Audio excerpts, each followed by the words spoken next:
Today and every day, a lot is going on.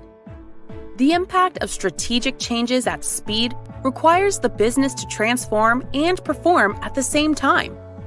That means people are working together across regions to collaborate across functions and innovate and optimize all simultaneously.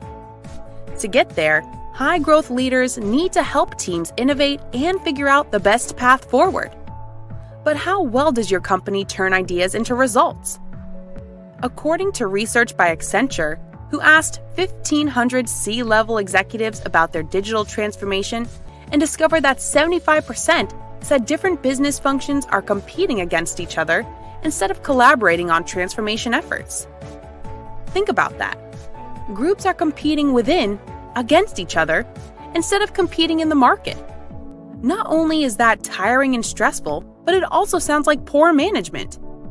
On the other hand, there is no lack of desire. People want to work together, and they want to do a good job. So why is it difficult to overcome these challenges within the organization?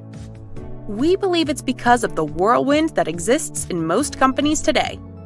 This whirlwind is full of reactive and short-term projects and often conflicting priorities. It's that new normal everyone talks about. Unfortunately, this new normal whirlwind creates an endless stream of incoming information and change where everything seems urgent, often canceling out the work of others. That's why teams are critical today. People who work together well can overcome gaps and decrease barriers and achieve results faster.